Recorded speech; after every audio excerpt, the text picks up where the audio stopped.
Locker Room, with all the sports news you need, live.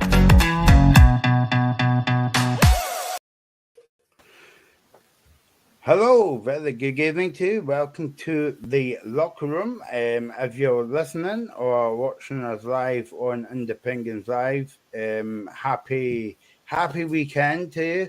And you might be a bit disappointed because this is the last game of the weekend, and for the next, I think, 5 weeks before we go into hibernation for the World Cup, as Scotland's not in again. Surprised that you're hearing that. We're here until 7 o'clock.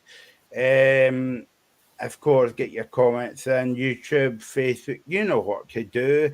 I don't have to tell you this because you'll probably get bored of me saying that every week. Good evening, Graham. All right, I'll be supporting Australia at the World Cup because there's 3 Hearts players in it and anyone that plays against England. So there you go.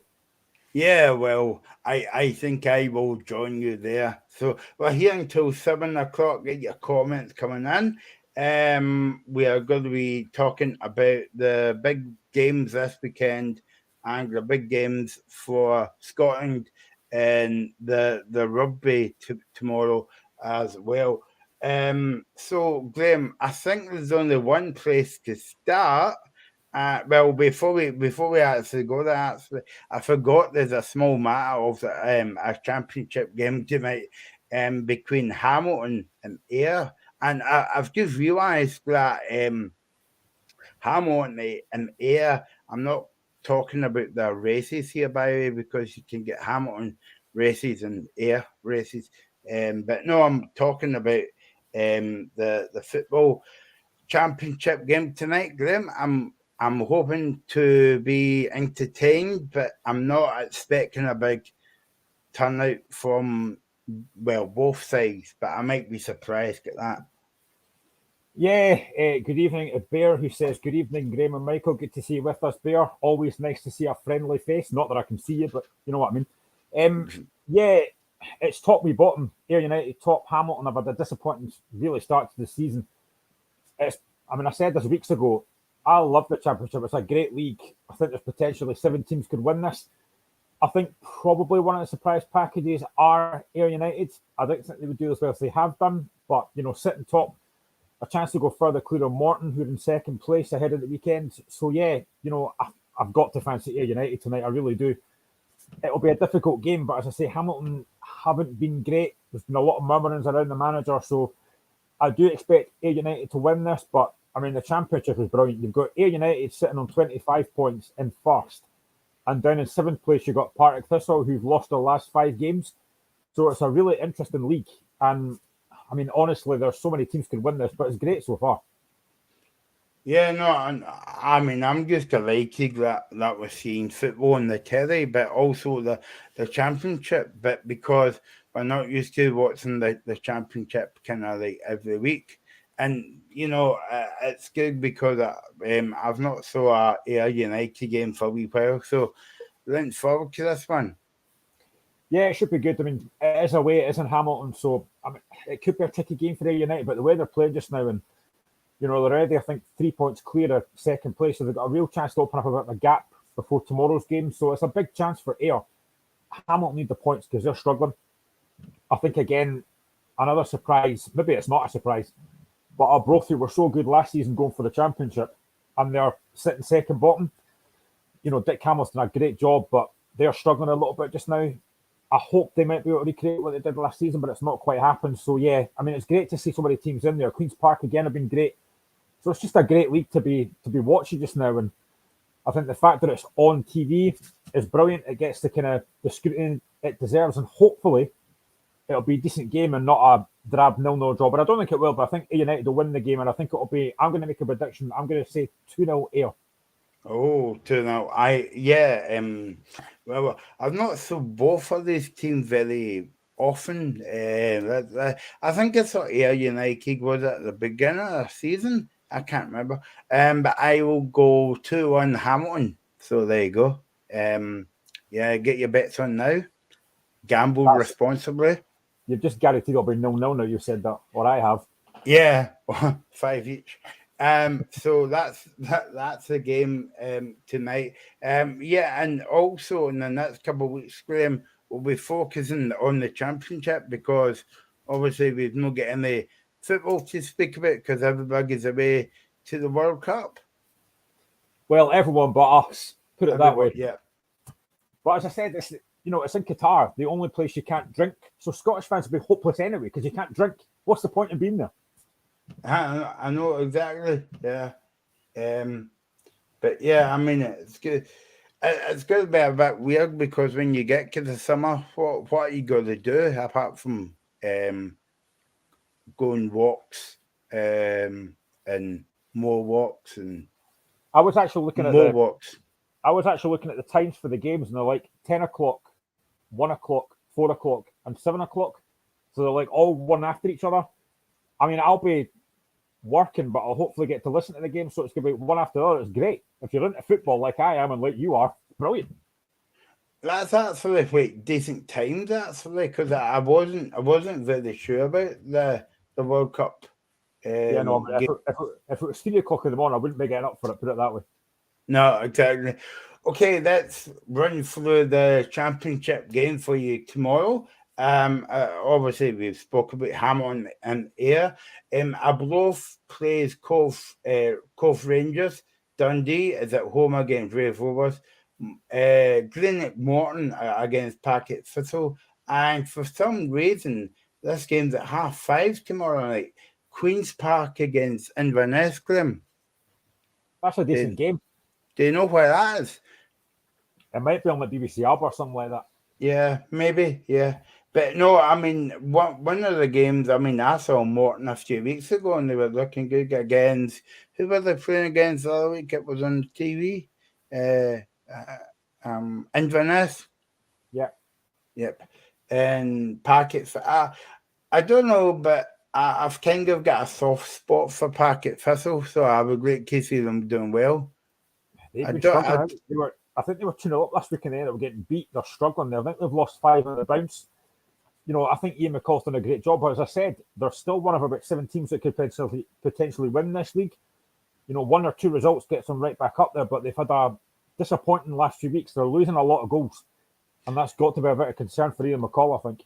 And I'm very surprised get the so that's on the park, but there's actually fights off the park as well. I don't actually know the ins and outs of it, but I think it's to do with the takeover. Or I actually hadn't even seen that. I didn't know about that. Yeah. So that's the game tomorrow, and there is obviously we'll be concentrating in the games in the championship on the next week. Right, Grim, where do you want to start tonight? I think there's only one place to start, isn't there? Celtic against Ross County tomorrow, but the game's been overshadowed by the game on Wednesday night against Motherwell, and that's why Graham has got his head in his ass. Yep. Or maybe you've got your head down your hands because you're spending the next 2 hours with me. I don't know. I've spent it with work, so it's fine. Yeah, well, that's so far actually. Not with you, but in different parts of Scotland. But let's not go there. So George's goal was ruled offside by the ref. It was Willie Corn, wasn't it, in Midweek? Yeah. So what's your thoughts on the game? And also the SFA have basically come out with a statement, and I think they've kind of like embarrassed themselves with the statement, because I don't know if you saw the statement, Graham, but it's a bit woody, and they're trying to blame somebody else for the mistakes of the night. But what's your take on it? I mean, where do you even start? I mean, we're only, 4 weeks in, and every week we're talking about VAR. I knew this would happen, but it's just got worse and worse. I mean, I'm just looking at what it says here on BBC, one of the websites. It says cameras did not capture an appropriate view of Jota Distler's goal But the Scottish FA says he was offside. Well, how can you tell? Because they didn't show every angle. And I think it was Alan Burrows said that the TV did have every angle, so somebody's not done their job properly. I mean, first of all, and it didn't have lines, Graham. I don't know if you know it's got. Yeah, well, we're getting 100 lines saying this isn't good enough. But I mean, it's a great ball by Kyogo. It's a brilliant kick out. It's a great touch by Jota and a fantastic finish and a great goal. And from the angles that I saw, which, let's be honest, weren't very clear, he looked onside to me. But again, because he didn't show every angle, which is absolutely pointless, then you can't tell if he's offside or onside. But there's so many things about that. I mean, the guy in that wee camera room has got to have every angle. And when the referee comes to the monitor, he's got to show every angle. That's clearly not happening. Oh, man. I hate it already, honestly. I mean, the thing is, well, there's a few things here like them, but obviously we're on until 7 o'clock tonight. But the same man made the incident for the penalty on Saturday at Parkhead, David Dickinson. See, I don't think it's right because the SFA's got this rule, right? If you ref a game 1 week, you're on the same game the next week, but on VR duty. I don't think that's right. Well, I think it's wrong that David Dickinson, who's an antiques dealer, is getting a football game, to be honest. But there you go. But no, I mean, I don't know how you can make a mistake 1 week and then be back in again the next week. For me, it's just an absolute farce. And he's getting paid for that. It is. VAR is just an absolute farce just now. I've said this before, I hate it already. But I keep going back to this fact that it's not the technology, it's the folk that are using it. Now, they should have, in that little room, access to every single angle. And as I said, when the referee goes to the monitor, if he's asked to go and check it, he's got every single angle.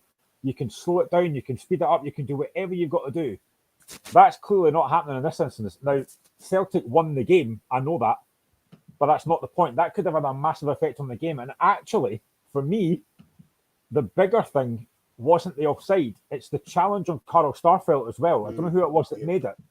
But how is that not a red card, yet George Grant's the week before was? I just don't get it. It's so inconsistent. Now, I'm not saying that George Grant's wasn't a red card. It was, at the time I thought it was late, but his foot's not high. He's on the ground. It's hard, but that could have potentially been a yellow card. That one on Wednesday is high, it's late, it's worse than Grant's, and it doesn't get a red card. I don't get it. It's so inconsistent. I don't get it. Welcome to Scottish football. Honestly, we'll be talking about this till next 4 or 5 years. It'll be the same thing. What happened there? Why is that not given? It's just a farce. Don't get me started with a handball rule. But I mean, we were speaking about the other week when VR first came in. By the way, it's only been here about 10 minutes, but it feels like 10 years, about that Michael Smith handball.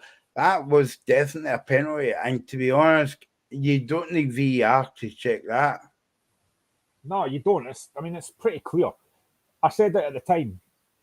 I mean, even as a Hearts fan, I thought that was a handball. And as I keep on saying, see if you watch a player's reaction, you can normally tell. And Michael Smith looked very sheepish and kind of walked away thinking, uh-oh, that's a penalty. And it wasn't given. And the referee wasn't even asked to go and look at the monitor.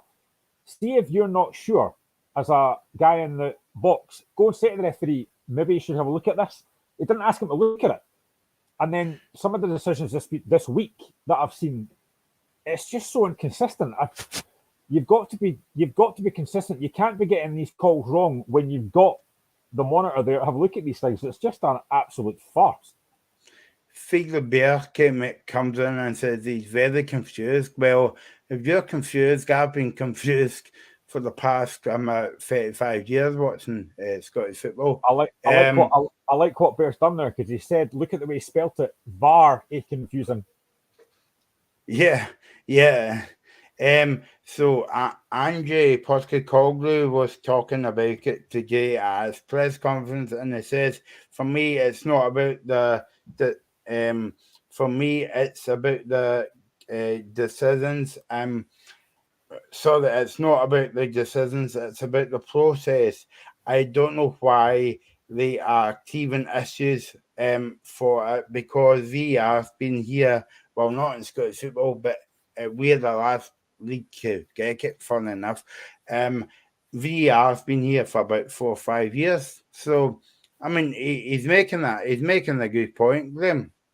He is, and I'm just going to read something here from the Scottish FA. So they've said, referee operations can confirm that during a VAR review at Motherwell v Celtic, the footage from the relevant 18-yard line camera did not capture an appropriate view of the incident. While the broadcast footage was only able to show a wider camera angle for viewers, Hawkeye technology is designed to calibrate an appropriate offside decisions from either of the two 18-yard line camera positions, with a subsequent VAR review determining that the Celtic player had received the ball in an offside position. We have provided feedback to the host broadcaster on the incident as part of our regular review of the system operation. Did that make any sense to you? No. And I'm guessing that the home broadcaster would be either Motherwell themselves or the BBC. Because again, if that, well, don't get me started on this, Graham, but if that game was on Sky, it would have been, we wouldn't be talking about this. It would have been a goal. No, of course you would. You would see it quite clearly if it was on TV, but obviously nothing was, so you couldn't see it. But it's just, these decisions are. It's going to cost the team a big. Like, if that was like, I'm not saying if that was like the last game of the season or a relegation battle or even a cup final, Grim. That's what I was going to basically get to. I mean, this could end up costing somebody promotion, relegation, European football. You can't get these decisions wrong. Previously, listen, because you didn't have the technology, you could get these things wrong. Now you've got the technology, you shouldn't be getting these things wrong. And if you think a referee has to go and look at something, then if you're not sure, then just go and ask him to look at it and make his own mind up. But the fact that, again, Willie Collum wasn't even asked to go and look at the monitor, and I think that took 2 or 3 minutes to decide that again. Again, these things are just taking far too long. Nobody had any idea. The fans in the stadium are getting really impatient, thinking, what's going on? It's just, you have to get these things right, and they have to be a lot quicker. And as I said, from the angle that I've seen it and everyone else has seen it, Jota looks onside. So what proof do the SFA have that he's offside? That's what I want to know. And I don't think it's fair as well, Glenn, because I don't know if you've been to Tynecastle since VR's been introduced, but when they're making the decisions, you're not getting to see it. Not like in England, where if it was like Tottenham or Tottenham playing Chelsea or Chelsea playing Tottenham, and you've got a big monitor and it showed you up on it. But all you get to see is when you go to the game is a VAR decision, and you don't see any pictures. So they're actually blocking they're throwing the fans out as well, and I don't think it's fair. Yeah, that's what happens at Tynecastle. All you see is that screen in the top corner that says VAR checking, but you don't. Yeah. It doesn't obviously show you what. It shows you what they're checking, but it doesn't show you the actual incident. And I suppose they don't want to show you because the fans will go mental either one way or the other. But I just think you've got to get these big decisions right. Now, as I say, fortunately for Celtic, they won the game, but that's not the point. The fact that VAR again has proved controversial, and I think it's proved controversial quite a few times this week because there's a few decisions that I think are wrong in my opinion. But you've got to get these decisions right. That's what you've got the monitors there for. And I just think that it was such a great goal as well by Jota, and it's just so tight. They never draw the lines on it. It's just so tight to call that, and it's just, for me, honestly, it's just every week we're going to talk about this, and it's just they've got to get these big decisions right. Yeah, exactly. And I mean, I think that's why Celtic asked it SFA, because that's twice that Celtic's been involved in kind of the incidents, and it could be costly incidents as well. Okay, they won both games, but the incidents could cost them, wins or whatever. What do you make of that? I think this isn't Graham about the Motherwell manager was referring to Dyson Maeda. He was off the park and they headed the ball. I mean, I don't know about you, but yeah. I think it was Matt O'Reilly it was referring. I think Matt O'Reilly was off the pitch, and I think it hit him, and then obviously whatever it comes back into play, I'm not sure. But I mean, again, if there was something to be checked, VR would have checked it. They've obviously not seen an issue with it, so you have to move on. Oh no, I'm talking about the shy Graham in the second half. I haven't even seen yeah, it. all right, okay, yeah. Well, Maida was off the park, and the Murrow man, I can't remember who it was, shied the ball, and when Maida was off the park, he headed the ball, and that led to, I think that led to Celtic's kind of second goal, and Stevie Hamill wasn't too happy about it. But if you see it again, he doesn't know anything about it, Maida, you know. Yeah, well, I mean, I said the VR check everything. So I would assume that if they had checked that, they would have seen that there was nothing wrong with that. So I think Hamill's obviously just really frustrated. But I mean, Celtic deserved to win the game. They were the better side overall. They deserved the 3 points. They could have, had they been a bit more clinical, they could have won that game by a few more than that. I mean, it looks like if you're not watching the game, you see 2-1 and you think, well, that's quite a close game. It wasn't. Celtic were very comfortable. You know, it's a poor goal they lose in the end.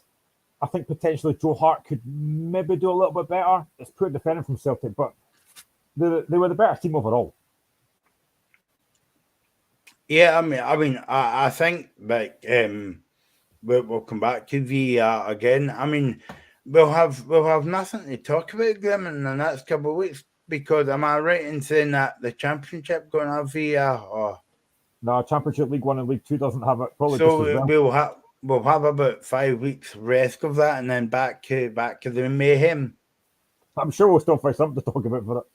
Yeah, I know. I'm just picturing the scene at Ibrox the New Year.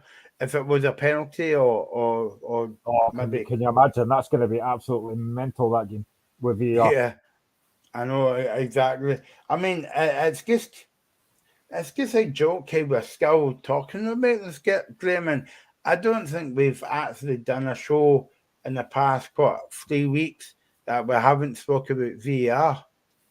The thing that frustrates me is the inconsistencies. Like, certain referees seem to see things differently. Certain VR decisions get done differently. Surely, when VAR comes in, you know it's coming. You get all the referees, all the folk that are working VR, you get them all in a room together or whatever, and you say, right, this is how it's going to work. We make sure we're all on the same page. We make sure we're all given the consistent decisions, and any questions, that's it, done. But instead, you're getting referees making completely different calls to everyone else. And it's just so inconsistent. And that's the thing. It's like the handball thing. I've seen so many different handball decisions getting made. Some look obvious, some don't. But certain referees are given decisions that other referees aren't given. That's a frustration for me. That's what they should all get in that room and say, right, this is the thing we're going to do. When it comes to handball, this is the rule. That's it. But that's not happening, clearly.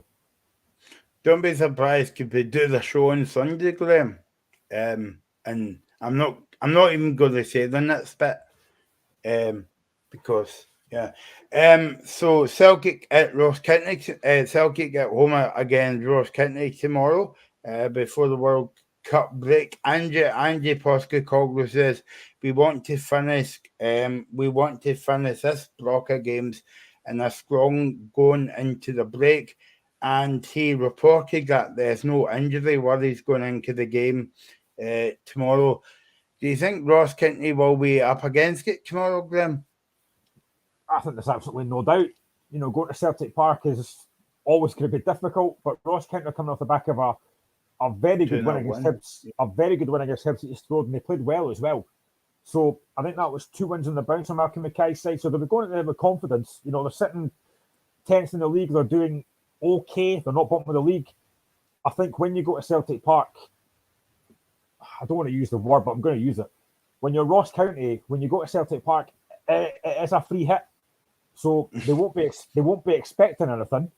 And I think, again, if Celtic score early, it could probably be 4 or 5, because Celtic at Celtic Park are very, very good. So I do expect Celtic to win the game comfortably. But as I say, Ross County are going there with a lot of confidence on the back of a really good win against Hibs. So it could be a difficult game, but I do expect Celtic to win quite comfortably. Yeah, no, Ross County beat Hibs 2-0 Tuesday night, and it was very surprising for me because Hibs were doing okay at home, Graham. They were away from home, they've not been great, but at home they were doing okay, and I thought that was a game they would win. But the defending for the 2 goals is dreadful. You know, the first goal, George Harman, it's a good ball in for Jan Danda out wide, but nobody picks him up. It's a good finish. The second one's even worse. 3 Hibs players go out to the ball. I don't know what Ryan Porteous is doing. The Franz Beckenbauer, apparently, of Scottish football. I don't know what he's doing, and it's a good finish for Iacovitti. But the defending's so bad. But Ross County were very good. You know, Hibs kind of huffed and puffed, didn't really create a lot of chances. And I thought Ross County were very comfortable. So, yeah, it's a great win for Malky Mackay. But for Lee Johnson, he'll be scratching his head wondering what he's going to have to do, because on the back of a absolute hammering at Pittodrie, they've then got beat at home. They need to pick up points again. And, you know, they've got a hard game against Killie tomorrow. So, you know, it's a difficult game tomorrow for Hibs, but, you know, for Ross County, fantastic victory. It really was. Yeah, and do you think that Celtic would need to, I mean, Figley Bear say 4-0 tomorrow? Yeah, I think it will be a bit 3 or 4-0 to Celtic tomorrow with no VR decisions. I think that would be brilliant to come away from the game. Not speaking to Andrew after the game about VR, but do you think that Celtic will be happy apart from the European campaign this season? Yeah, I think probably apart from the European campaign and that St Mirren game a few weeks ago where they were a bit kind of lacklustre. But I think they've had a very, very good season so far. You know, sitting 7 points clear, potential tomorrow to go even further clear with Rangers not playing till... No, Rangers actually kick off at half 12. No, Rangers at first tomorrow, yeah, Rangers at half 12. So, but I think Celtic have had a very good season. And I've said it before. I think European games, I think Celtic competed very well in pretty much all the games. It was just lacking that bit of a clinical touch. You know, they had 70-odd shots in all these games together. They just couldn't take their chances. And obviously, when you're playing teams like Madrid and Leipzig, they are clinical. So that's the only thing I would say about Celtic. They just weren't clinical enough, but they played well in most of these games. So I think they've had a very, very good season so far. And I think they'll come back after the break even stronger. They've obviously got a new signing coming in, I think, in January. Whether they'll strengthen again in January, I don't know. But if you're Ange Postecoglou, you've got to be delighted. You've got a home game to finish off this run before going to the World Cup. I think you've got to be delighted. And Carter Vickers well deserves to be called up for the USA squad, Graham. Yeah, I mean, the thing as a football manager, I think when any player goes away on international duty, you want them to come back fit. You don't want to get injured. But again, you're delighted to get the call up. So yeah, Carter Vickers has been great for Celtic. He's had injury problems, but he's back. And he'll go to the World Cup in plenty of confidence. So yeah, it's a great thing for him. And obviously for Maeda as well, getting called up by Japan. Bit of a disappointment for Kyogo that he wasn't called up. I thought he might have been, and Hatate. So yeah, I think it's been a great season for Celtic so far. And hopefully all the players that go away to the World Cup for a Scottish perspective come back fit. Yeah, no, exactly. You spoke about the and of course, but before we leave Celtic, Alan Moy's been called up for the Australian squad as well. Yeah, he's actually been a decent signing for Celtic. Actually, brings a lot of composure. He's maybe not the quickest, but he brings a lot of composure to that midfield. I think he's good on the ball. He hasn't scored for Celtic yet. I'm assuming that will come at some point. But I think any game I've seen him, he looks very, very good. Now that you say it, he might do it tomorrow, Graham. You never know. See, hopefully I'm not jinxed the guy and he doesn't get sent off or something like that. But yeah, I think he's been a good signing for Celtic. You know, Ange Postecoglou obviously knows him. So it's been a really good signing. I think Celtic have got such a dearth of quality in that midfield. I think probably the only disappointment from a Celtic fan is the performances of David Turnbull. I don't think he's quite been up to it yet. And I like David Turnbull, I think he's a good player, but I don't think he's quite been at it yet. But apart from that, I think Celtic have been very good. You know, Haksabanovic got his 2 goals against Celtic, so against United a few weeks ago. So I think Celtic are in a very good place just now, and I think Aaron Moy has been a very good signing for Celtic. Okay, let's go on to talk about Graham mentioned them Rangers are playing St Mirren 12:30 kickoff. And before I mention the game, I've got to give a big shout out to my mate Giga Makahara, a brilliant goal during the week, Graham. That was a tremendous goal. He probably won't strike a better ball than that. It just played out to my edge of the box and he just hits it first time. It's a fantastic finish. Top corner. The keeper's got a cheek to dive for that. He's not getting anywhere near it. It's a brilliant goal. Yeah, no, exactly. And for Rangers going into the game, they obviously they beat who did they beat? Oh yeah, sorry, Graham. Hearts 1-0. But you would say it was all about getting the 3 points on Wednesday night and moving on. Because the highlights, I only saw the highlights of the game, and Hearts had a few chances. Where do I start with this? So yeah, it's frustrating for me as a Hearts fan because our record in Glasgow's not great. Now this isn't just a Rangers Celtic. Well, this isn't just Hearts against Rangers. We have only won 27 times in about 150 years of history in Glasgow. It's not a great record. And against Rangers, I've taken the stats here. In our last 5 games against Rangers, we've had 7 shots on target and scored 1 goal. Now that's not You good have enough. been busy this week, Graham, I have doing your been. homework. I'm a busy man, mate. I'm impressed. You're not getting a pay rise. I wish. No, but I watched the game on Wednesday and Rangers. I hope there's no Rangers fans watching this, but I don't think Rangers were that great, to be honest. They didn't cut us open. We always speak about Craig Gordon. It wasn't like he was peppered with shots.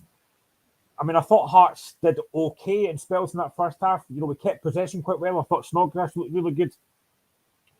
We had a ball over the top to Ginelli, who's a bit unlucky. He couldn't get on the end of it. But I thought we were comfortable without really creating a lot. Second half, we have a chance at the start of the second half where Andy Halliday just can't quite get the end of it. But I wasn't overly impressed with Rangers. You're right, it is about getting the 3 points, and they got it with Tillman's goal. Kind of poor defending for Hearts, but I thought Hearts defended really well, but they didn't really create a lot going forward, and that's the thing about going to Glasgow. So many times I say I would rather get beat having a goal than sitting back and defending. I've seen a lot of Hearts fans raging at Robin Nielsen's tactics, which I kind of understand, but I think his tactics was to try and sit in and frustrate Rangers and then maybe hit on the counter. We had a couple of chances, but didn't really do enough with it. But for Rangers, it's about getting the 3 points, which they got. But again, I don't think they're playing that well. But they'll go to Paisley tomorrow, a difficult ground to go to. As Celtic found out a few weeks ago, St Mirren at home are a difficult game. So, if they play like they did at McDermott Park a couple of weeks ago, it could be a difficult game for Rangers. But yeah, 3 points was massive, but I don't think they played that well again. What do you think of? I'm just reading Barry Ferguson's quotes from the Daily Record gets there. Former Rangers captain Barry Ferguson says the club must back Van Bronckhorst with money after keeping faith with the Dutchman. And that's interesting because I was speaking to you before we came on tonight, and he was asked to get at the press conference about this, and I think the question was about signing players, and Van Bronckhorst says, well, you would need to ask Ross about that, as in Ross Wilson, the director of football. And I don't know about you, Graham, but that was quite interesting for me to hear, because you would think like the manager would be part of that process about who they're signing and who the players leaving, because the question was kind of like framed about Morelos, and it didn't really come out with the answer. So if I was a Rangers fan watching that, I would be a bit disappointed with the answer. Yeah, it's almost like Van Bronckhorst doesn't make the final decisions, is it, based on that kind of comment? But I think Rangers do need to strengthen in certain areas. They have injuries. Obviously, John Suter kind of get that boy fit. Tom Lawrence kind of get fit. They do have injuries, but I think it's quite clear that Rangers do need more signings, I think. And also, Fast and Sakara are out tomorrow. Kovac is out tomorrow as well. That, for me, is the bigger miss. Cholak, because he's been Rangers' probably best player this season. I think 14 goals he's got.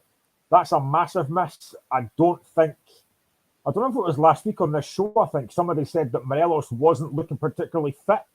So that would be a bit of a concern as well. So they just don't have a lot of options going forward. Again, on Wednesday, I mean, I know he created the goal, but again, I didn't think Ryan Kent was brilliant, to be honest, but he's up against Michael Smith, who's about 50-year-old, so I think I'd look good against Michael Smith, to be honest. But yeah, Rangers just don't have a lot going forward, so the fact that Cholak's out, I think is a huge blow for Rangers.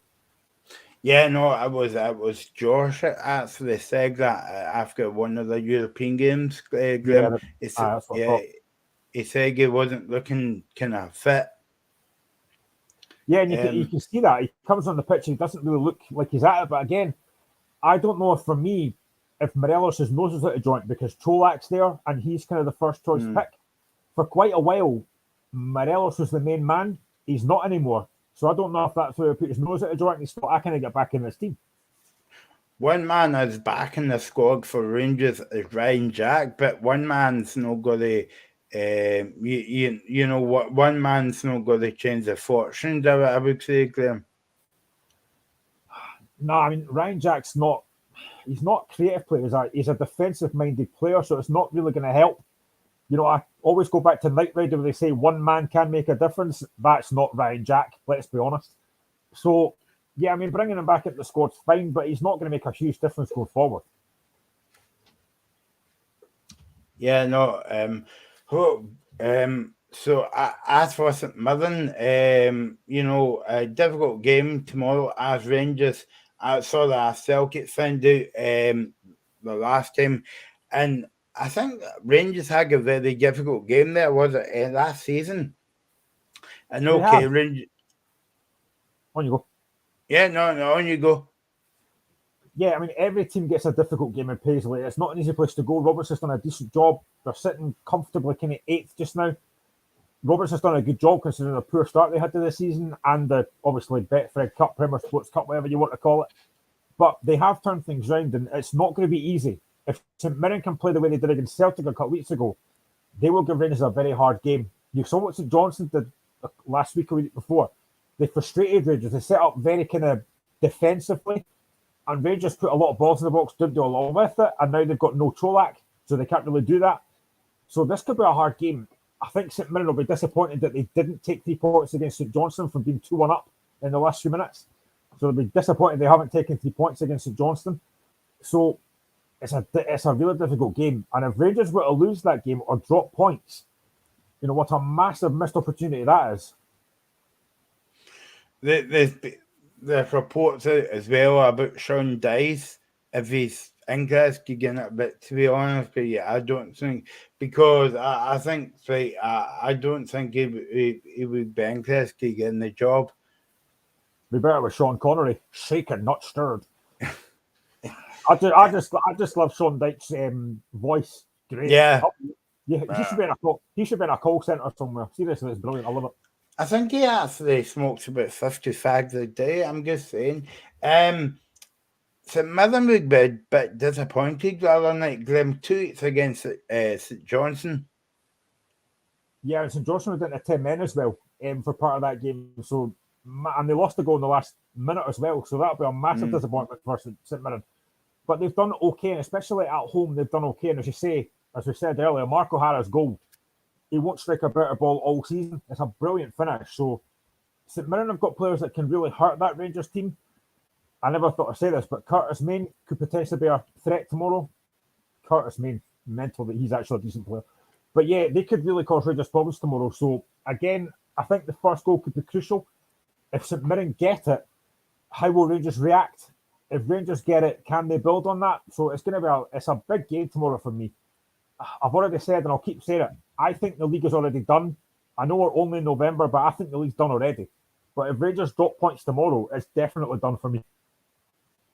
Yeah, no, and it would be interesting to see what happens then, Glenn, because as we said last week on the show, this is not the time to give fan Broncos is P45 or whatever, you should give them like the last game because you've got a 5 week you've got a 5 week window now.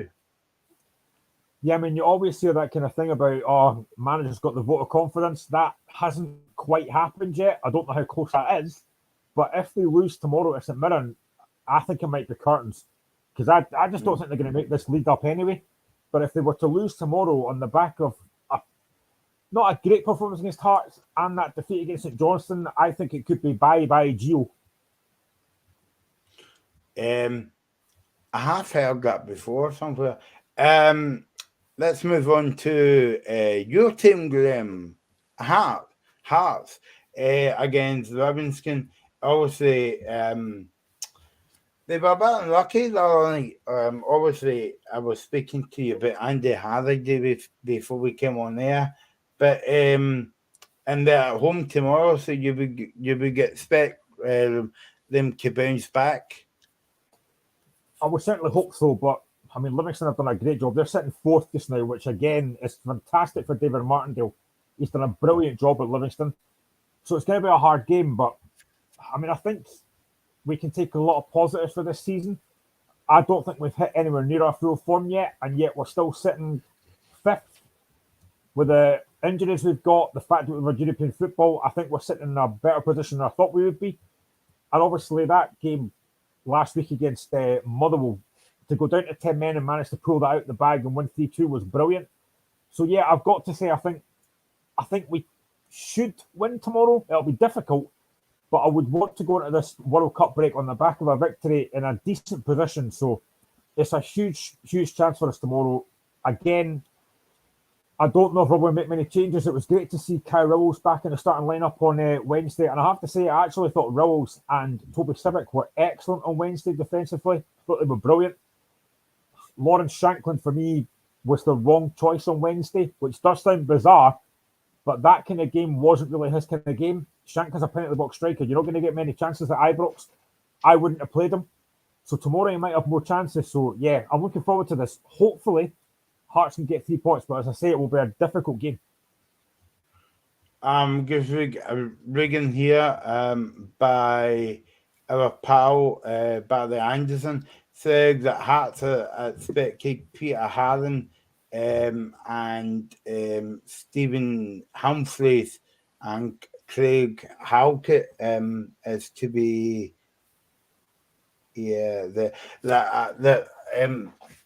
according to Barry that they won't be playing tomorrow. Yeah, I don't think there's really any point in playing them, to be honest. I think you've got this international break coming up, so I don't think I would risk them tomorrow. If they're not fully fit, don't play them. There's no point. Leave them until after the World Cup, get them fully back fit. I think that would then only leave Benny Beningame and Liam Boyce as kind of long-term absentees. And the names you just mentioned there, all of them would start if they were fit. So that just shows that I think we've done a really good job getting to where we are just now on the back of these European games, still in a decent position. And I think I mentioned on Twitter, there's only like between Aberdeen in second and St Mirren in eighth, there's only 2 points in it. So it's a really, really tight league. So yeah, once Hearts get the players back from injury, I think we've got a very good squad. I think we need to add to it in January, maybe a couple more signings in January, but I think we're looking decent. Again, on Twitter on Wednesday after the game, a lot of Hearts fans wanting Robin Nielsen out. There's a shock after a defeat. But I think he's done a really good job. I'm not going to criticise him for Wednesday because I can see what he was trying to do, but I just want to be more positive in Glasgow, not just in Rangers, but Celtic as well. And I've seen as well that David Martindale has said that Hearts could potentially split the Glasgow two. I would love to see that happening. I don't think that'll be this season, but I hope that will happen in the near future. What do you think of Robert Snodgrass's comments after the game on Wednesday, Graham, where he said, and it's going back to your point you made earlier on about Hearts showed no fears against Rangers as we ran them close at Ibrox. That's okay coming out with comments like that if you get a point out the game or maybe won the game, but you still get beat. I think he basically said that we need a bit more belief when we go to Glasgow, and I said it before, he's right. I think you do. Now, this is going to sound a bit contradictory, but I think a few weeks ago at Celtic at Tynecastle, now Celtic are a better side than Rangers. There's no doubt about that. They've got better players, they've got better quality, they've got a better manager. And we actually went toe-to-toe with Celtic and nearly got something. We've gone to Ibrox against a Rangers team that are vulnerable and not brilliant for me. And okay, we've kept the score down, but we've not created enough. And that for me is the frustration that I've got. I would have liked to see us being a bit more positive, having more of a goal. And if we get beat, then fine. But we didn't have a shot on target again at Ibrox, and that's where I get frustrated. And Snodgrass is right. We need to have more belief when we go to Glasgow. I actually thought Snodgrass played well on Wednesday, and I actually think he's been a good signing. You mentioned it previously. I think Snodgrass has been a good signing. He's brought experience, he's brought that bit of know-how. He's sitting a bit deeper in that sitting role just now, and he's done really well. But when we go to Glasgow, just be a bit more expansive, a bit more belief in yourself, and have a go. Because we did that against Celtic last week or 2 weeks ago and nearly got a point. So yeah, you've got to have more belief when you go there. Yeah, no, definitely. David Martindale said to get also that it's going to be a very difficult game with the and he, but yeah, gets exactly what Glenn was saying there. With a fully squad, say that again. With a fully fit squad, Hearts will be up there challenging. And they are playing, Livingston are playing QPR next week in the Bounce game. And you know where they're away to, Graham? They're not away to Edinburgh, by the way, the holidays. They're away to Turkey. So Funnily enough, Scotland are playing Turkey next week in a friendly. Yeah. Who said little chickens? Anyway, let's move on now to speak about the Kamal and Hibs one. Well, I don't know where you want to start here, Glenn, but let's speak about Kamal. Disappointing on Wednesday night, going up to Dundee and get beat 4-0. Kamal's in a bit of soapy water. I hope there's no Kelly fans watching this, but you're going down. They are. Yeah. There's not enough quality on that side to stay up. They don't look great defensively. They don't have enough going forward. They've only scored 11 goals and conceded 27 this season. I've just not been overly impressed with them. Although, having said that, they beat Hearts in the Cup not that long ago, and we drew 2-2 with them not that long ago either. So I just don't see enough about them that says they're going to stay up. So I think Derek McInnes has got a big job on his hands. They obviously really miss Kyle Lafferty up front with that 10-game ban. But I just don't think they've got enough about it. They don't have enough quality. The goals they lost on Wednesday were so poor, although Glenn Middleton's free kick is brilliant. But that fourth goal kind of proved an example for me. They tried to play it for the back. They gave the ball away and they lose a goal. See, if you're not good enough to play it for the back, don't do it. And they're not good enough to do it. So I honestly think they're going down. I think they're going straight back down again. Do we use a phrase too much in Scottish football, a one-man team? I think we don't use it enough. I think it's true. I think Kyle Lafferty is a main player for Kilmarnock. Without him, I just don't see enough quality up front. Innes Cameron, for me, isn't good enough. I've said it before, Ollie Shaw isn't good enough for the Premiership. He's a Championship striker at best. They don't have enough quality up front. I think Daniel Armstrong's been okay, but again, he's very inconsistent. So for me, going forward, they don't offer enough. And I think defensively, the goals they're losing are so poor. Now, they're playing Hibs tomorrow, who away from home are not great. But if I was picking somebody to win that game, I would go for Hibs just because I don't think Kilmarnock are good enough. Yeah, no, exactly. I'm just reading a quote here from Derek McInnes, and he says that he admitted that the Rugby Park side away form isn't good enough. I know he's saying about the away form, but the home form, Grim. They've not picked up many points at home. And if you look at, I think it was last week, they lost 3-2 to Livingston. And again, defensively, they were so poor. You know, Chris Stokes scores an own goal late on. They just look so poor defensively. I mean, Ash Taylor, for me, again, he's not I don't think he's a particularly great defender for the Premier League. So I don't think for me they've got enough Premier League quality. I think that for me, and maybe it's harsh, I don't know. For me, they've got a championship squad playing in the Premier League. That's the way I see it. Yeah, I mean, I'm quite surprised get come out because when they went out the division, they weren't a bad team, and you would say that Derek McInnes isn't a he's one of the better managers, if I could use that phrase, and like, but you know the levels when you step up, Graham, and again it's back to the point I was making earlier on. If you've not got a few goal scorers in your team, if you're only depending on one man every week, and that's Kyle Lafferty, and he's been out for what is it, 10 games now, and as they back after the World Cup. But I mean, that's okay. You might still have time when you come back, because don't forget that. I mean, the good thing about the World Cup this year is there's no winter break. We're right back into football again. But they need to pick up winning games home and away. Yeah, they do. I mean, I think if you look at Kilmarnock, for me, if you're not, you have to kind of build for the back. If you don't concede goals, then you give yourself a chance. But Kilmarnock are conceding goals. And if you're conceding goals, you better make sure you're scoring them. And they're not really scoring enough goals. I mean, Joe Wright is a defender, and he scored 2 against Livingston last week. So they don't score enough goals, and they don't look good enough at the back. And you've got a massive problem if you can't defend, you can't score goals.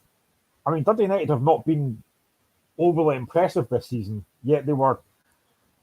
But the thing is, again, see if you look at the stats from the game on Wednesday, Kilmarnock actually had more possession and more shots off target, but they didn't have any shots on target because they've got a major issue there. For me, they just don't have a good enough squad. And I think Derek McInnes, this is a tough job for him. If he keeps Kilmarnock up, I think that would be better than anything he's done at Aberdeen. Yeah. What about the opponents tomorrow? Your favourite team, second favourite team in Meghalore, and I'm not talking about the rugby team here, Graham. Hibs. Edinburgh City is my second favourite team. Actually, that's a lie. It's Spartans. No, there could be a few to be fair. No, they've on the road they're not great, and you know that defeat at Aberdeen, they were okay in the first half and then got absolutely hammered second half. But that defeat on Wednesday at Ross County at home, I mean, they were booed off the pitch, and it's understand why, because they were awful. They have to get back to winning ways tomorrow because, I mean, as I keep saying, that league table is so tight. The fact that they're sitting 5th, I don't know how, because they've not been great. Sorry, Hibs fans, if you're watching this, but they've not been particularly great. I think they've been over-reliant on Martin Boyle, who, again, I don't think has been very consistent for me. Again, they don't score enough goals either. So, but this is a game that I expect them to win. If they were to get beat by Kilmarnock, I think already there'd be massive questions after Lee Johnson. I think, again, sometimes the way that Lee Johnson comes across, the way he speaks to the press, is very, I don't know how to put this, but when you look at the Celtic game a few weeks ago, he came out and said what he said, and he was right, and I said this at the time, when he came out and said that teams have a kind of complex when they go to Celtic Park and Ibrox that they're lost before they go on the pitch. I agreed with that. But then he said, if it was me, I'd be going to the Celtic dressing room and saying, what do you do? I didn't agree with that, because that kind of says your players just, aren't good enough. So sometimes what he says to the press, I'm a bit kind of, why are you saying that? And he does have a go at his players a lot more than other managers do. I get it.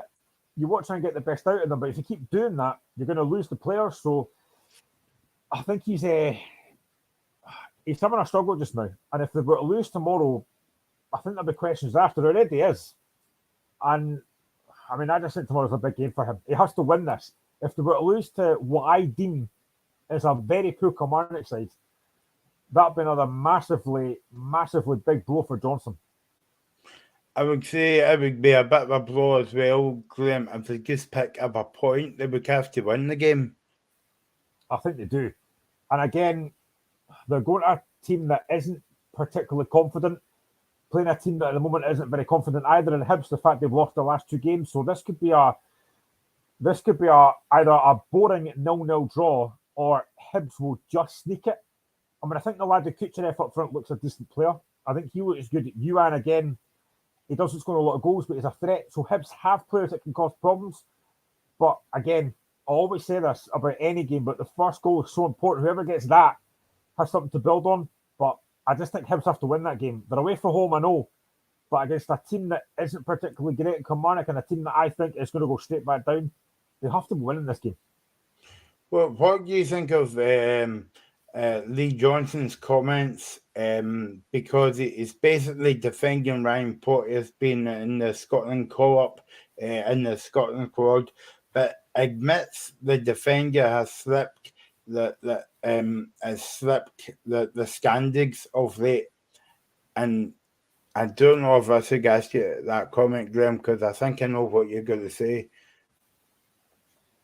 What, Franz Beckenbauer Port just slipping up? Never. Barring Dora, I was going to say, no. He had a good game for Scotland in the last game, and everyone thinks he's amazing. The guy, for me, I keep saying this every week, he's the most overrated player in Scotland. I will never stop saying that.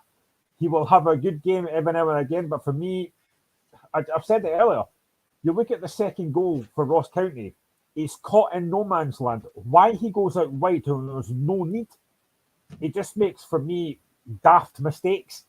So the fact that he's still on that Scotland squad, but again, for me, I know we're not talking about Scotland, but they do have a friendly next week against Turkey, if anyone didn't know that. But I thought it was a chance for Steve Clarke to maybe bring in a few more different players to that game, because it's a friendly game.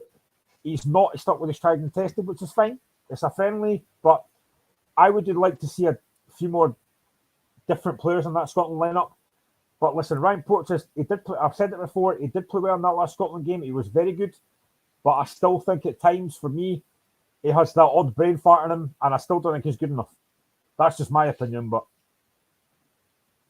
how crucial would that? Obviously, we spoke about the game, but Hibs are without 7 players tomorrow, Graham, and that's not including Egan McGeady, because I mean I think he's only played like 2 games this season, and he's been out for the rest of them, and Martin Boyle as well. I just forgot about McGeady. I forgot they even signed him. He's never featured. He's like the Scarlet Pimpernel. They seek him here. They seek him there. Where is he? But again, you know, they do have a lot of injuries. Kevin Nisbet being out is a massive blow because he's their best striker for me.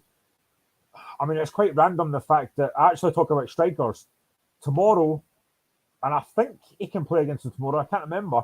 Christian Deutsch is at Kilmarnock, the ex-Hibby. I don't know if he's available or not. I can't remember. But, I mean, I just think Hibs do rely a bit too much on Martin Boyle. So, but listen, he's a very good player. He's a talisman, so he's going to be a huge miss. So yeah, this is just a very interesting game for me. I don't know who's going to win it. I do think Hibs should win it, but honestly, couldn't call it right now.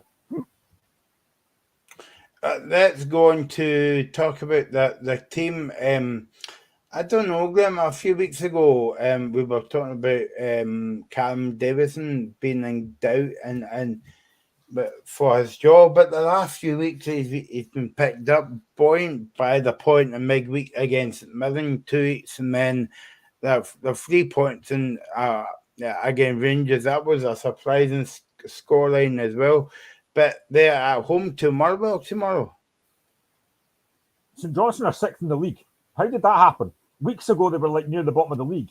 It just shows you that results can change so quickly. And I have to say, fair play to St Johnstone for keeping hold of Callum Davison. It would have been very easy to sack him after the start they had. So fair play to St Johnstone for keeping hold of him. What a turnaround. And you've mentioned it. I've mentioned it. For me, the catalyst is the signing of Nicky Clark. Nicky Clark has been a tremendous signing. Why United let him go, I do not know. Massive mistake. But that's a bit like Tony Watt at Motherwell, Graham, you would say. Yeah, it is. I just think United have let them go by losing Tony Watt and Nicky Clark. Nicky Clark's been a great signing, and he's brought the best out of Stevie May. St Johnstone, for me at the moment, are probably one of the form teams in the league. I think at home against the Motherwell team, who, again, they've been a bit inconsistent. Obviously, losing that game on Wednesday to Celtic, that's not I think they were always going to lose that game because it's Celtic, but I think St Johnstone at home are looking very strong just now. I think St Johnstone will win that game. My prediction's normally rubbish, so probably Motherwell will win. But it's a big, big game. If St Johnstone go win that game, going into the break on the back of another victory, that would be so important. But again, I just keep going back to this. Nicky Clark has been a brilliant signer for them. Yeah, no, I kind of knew myself at the time, and I mean, he scored in this debut, didn't he, Grim, as well? He did, aye. Aye. So I think like that's well, we keep saying that every week in the show, but I think that's the difference between St Johnstone going down and scaling up this season is Mickey Clark. I might be wrong in saying that. I can eat humble pie. It's quite nice actually, especially when it's got custard on it. But I think that will be the difference, Graham. I'm starving now. I want food. Yeah, I think as well. Andrew Considine has been really good. Ryan McGibbon's been decent. I think what Davidson did against Rangers was they changed to 3 at the back and it worked. I thought they played really well that day. And they just are starting to pick up a run of consistent results. They look like they know what they're doing now. I didn't get that at the start of the season. And Nicky Clark and Stephen May up front have been excellent. David Witherspoon's back from injury. So they're getting a bit of a decent side together now and they're getting a run of games.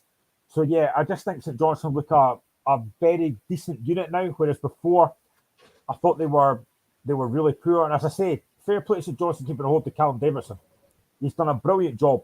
And yeah, I think if they can win tomorrow, an absolutely massive victory. But Motherwell, again under Stevie Hamill, I think they've done a decent job. But you know, the defeat against Celtic, they were okay in spells, but I just think Celtic were just a stronger team. So it's a tough game, but I think St Johnstone will win tomorrow because they're at home and the Nicky Clark and Stevie May factor. Do you think the honeymoon period is over for Stevie Hamill at Motherwell? Because he actually, when they went in there, Motherwell had a few decent results.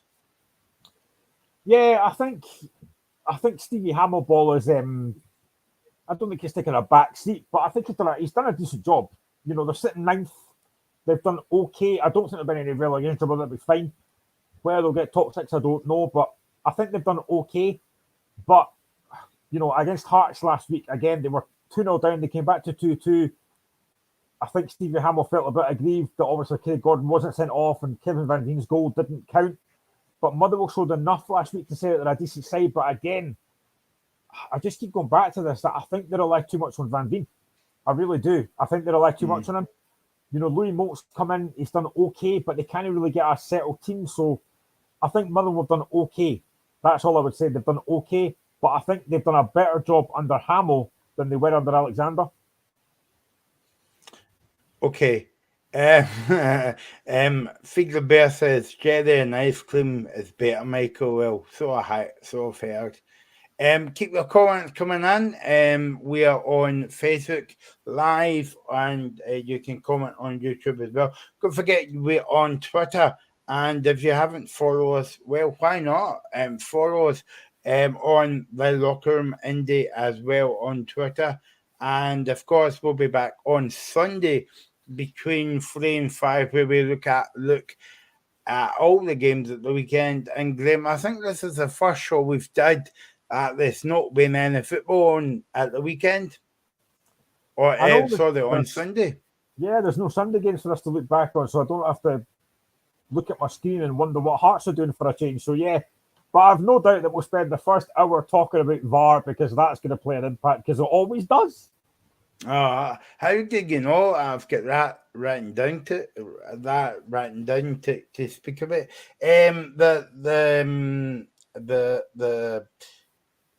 Yep, and also Kyle McGuinness is out for Hibs. I forgot to mention that as well. Or tomorrow. At Kilmarnock and Hibs, I'm a bit behind. The last game to talk about then tomorrow would be Aberdeen against Aberdeen is playing Dundee United, and if Dave's not here, so I can basically say that's a new filmed derby because they used to class that as a new filmed derby, Graham. Yeah, and that's a 6 o'clock kickoff as well, I think. I'm sure that's a later kickoff tomorrow. Yeah, I presume it's on American TV. I think so, yeah. Yeah. Again, Aberdeen's away form wasn't great. Obviously, losing to Livingston. I personally think the second Livingston penalty is very, very harsh because it actually is headed onto his own player by the Aberdeen player. So I think that's very harsh. But again, the handball rule, God knows what it is anymore. I thought Aberdeen created enough against Livingston. I thought they probably deserved at least a point. Second half performance, but they didn't get it. At home, Aberdeen have been brilliant. They really have. They score a lot of goals at home, so I do expect Aberdeen to win this game. But United coming into this back of a good result on Wednesday, good performance against Kilmarnock. So it's a tough game to call, but I just think at Pittodrie, the way Aberdeen are scoring goals at home, I think Aberdeen will win this probably by 3 or 4 again. Yeah, no, and also the Aberdeen manager has been speaking, and you're right, this one, Graham. He believes that the former Piccoli right back Calvin Ramsey has what it takes to become a Liverpool regular in the team, and also he believes that Ramsey can make his mark with Scotland too. Your comments as a Liverpool fan, Graham? Well, he actually started against Derby County in the Cup on Wednesday, and he did very well. It's only Derby County, but he did well. He looked decent. I think the problem for Ramsey is that he's got to try and kind of replace Trent Alexander-Arnold, who's won everything. Now, I love Trent Alexander-Arnold, but he's not great defensively. He never has been. I think Ramsey defensively is better, but I think going forward, Alexander-Arnold's better. So it's trying to get into that Liverpool team. I think he'll probably play a lot of the kind of cup games, to be honest, although Liverpool will be drawn against Man City in the next round of the Carabao Cup, so he might play that game. I think Ramsey's a good player. He is one for the future. Anytime I've seen him, he looks good. Whether he can break into the Scotland team, it's a tough one because Scotland have got a dearth of quality in those positions, so I'd like to see him in there. That's why I think it would have been great to probably start him against Turkey next week, see how he gets on, because it is only a friendly. But I think Ramsey's got he's got a really good future ahead of him for me.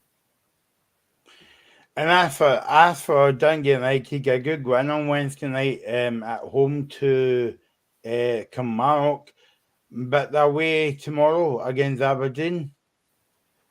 Yeah, I just think Aberdeen at home, the way they score goals, the way they play, Majowski and Duke looking pretty decent going forward. I just think United are going to be for a really tough game here. How Liam Fox sets United up will be interesting. If they can keep it tight for as long as they can, it's going to be hard because if Aberdeen get that first goal, I think they're going to score a few, so it'll be interesting. And I think Aberdeen potentially, they're sitting third just now, they've had a decent season. But if Hearts win tomorrow, if Hibs win tomorrow, Aberdeen will be looking to win that game to kind of get back into third place. So it's a tough game. I don't know if the fact that they're the later game will be a good thing because I know what's happened before that. So I'm not sure, but I just think at home, at Pittodrie, with that Aberdeen crowd behind them, it should be a decent crowd at 6 o'clock, I would think. So, yeah, I just think with that home crowd and the fact that they are so good at home, I just think Aberdeen will be too strong for United. And let's hope there's no 9 minutes aggy going like last leg in it, Graham. I don't know why there was 9 minutes aggy going. I think there was something to do with VR, but still wasn't a penalty. But it took them 9 minutes to figure that one out. But before we finish talking about football this weekend and sticking with VR and all that kind of thing, right, I've just noticed that that we talk about Scott Brown's Fleetwood Town team on the show, right? But so Figure Bear says, say that, Michael, have a good weekend. So have a good weekend. Remember, come back on Sunday as well, and you can speak to us about the game, right? But so Fleetwood Town, right? We don't focus on them on the show, obviously, right? But Scott Brown's Fleetwood Town and ex-Rangers manager, ex-Rangers midfielder Joey Barkin, he's at Bristol Rovers, right? You know who the man in the middle is tomorrow in that game? Have a guess. Willie Collum. The one and only Bobby Madden. Oh God, what could possibly go wrong in that game? Yeah, exactly. Scott Brown and Joey Barkin. There might be a fight there to talk about. There'll be about 15 sending offs. Yeah, in the first half. Yeah. Probably, So we might be talking about that game on Sunday if there's any controversial decisions on that one. Okay, Graham, let's speak about the let's stick with football then. And I saw this news today about the the SWPL in Scotland. Well, again, allowed two Scottish teams in that season's Champions League. Of course, this season, so Glasgow City and Rangers featuring in the Champions League. But that's good to see that there's another two teams being in the Champions League. hopefully do better than the men's Scottish teams in Europe then. Yeah. I think Glasgow City have got lost in round 1 and Rangers reached round 2 this season. So yeah, it's great that we've got two SWPL teams in the Champions League rather than cutting it down to one or not at all. So yeah, it's great for the game. And as I said, hopefully they do better than the men's one because it wasn't particularly great. Yeah, so I'm just reading here that the SWPL champions will enter the champions pathway in round 1, while the runners-up will go on to the first round of the league path, and Celtic in Glasgow. Rangers in Glasgow City will feature in the competition this season, while. Yeah, so in the first round matches will take place in September, 4 months after the season ends as well. So that's a good way to highlight the women's game again, Graham. Yeah, exactly. I'm actually just trying to see if there's any SWPL games on this weekend, actually. I don't think there is, actually, having a look here. And I've got a quote here from the SWPL managing director, Fiona McInnes, said, "This is positive news for the game and the whole of the girls and women's games. Both Glasgow City and Rangers were brilliant representatives of Scotland this year, and yeah, so that's kind of good to see. I know both was disappointed not to reach the group stages in the last 16, and I'm sure both clubs will hopefully do better next season if they get into the Champions League. So there you go. Yeah, very positive news. Yeah, we like to talk women's football up on the show. We cover football, women's football in every sport on the show. This is why it's called The Locker Room, not Football Focus. Oh no, that's in our program on somewhere else where they don't cover Scottish football. Sorry. Okay, let's move on there before I get into Soapy Bubble. Rugby tomorrow, Graham. And if James is watching this, it's rugby, not the autumn test. Because James got a bit mixed up last week when I mentioned to you that we're going to be speaking about the autumn test, and he's like, "Oh, so I've never heard of that in my life before." So the rugby tomorrow, it is the Autumn Nations series. Scotland against New Zealand, and Finn Russell will earn his 64th cap against New Zealand. Sorry, on Sunday, actually. Yep, 2:15 on Sunday. Yeah. So there will be a game on when we're on there, just not a football. Yeah, so he will win his 64th cap against New Zealand on Sunday after being recalled to the squad. Grim. Yeah, brilliant news for him. And I think, if I read that right as well, we last played New Zealand in 2017 and lost 22-17. And New Zealand actually beat Wales 55-23 last week, running in 8 tries. So difficult game for Scotland. And the Scotland lineup, I'm just trying to find it, is Hogg, Graham, Harris, Chupeluto, Van der Meer, Russell, Price, Schumann, Brown, Z, Fagerson, Gray, Gilchrist, Ritchie, Ferguson, and M. Fagerson. So I'm just trying to look and see what other changes there are here. I'm just trying to look and see what Gregor Townsend said about Finn Russell. So Townsend said, Finn's been excellent. When asked how the fly half was slotted back into the international setup for the first time since March, he's got other things going on in his life which are very important. His partner Emma is close to giving birth, but he's been very professional. He's trained well. He's led the attack very well. So it's great to see him back. Fraser Brown replaces George Turner, and Chupeluta is in for Cameron Redpath. So there's a few changes for Scotland tomorrow, but Sunday. Let's see what else is happening here. Yeah, that's pretty much all the changes, I think. So, I mean, Scotland were okay against Fiji last week, winning the game relatively comfortable.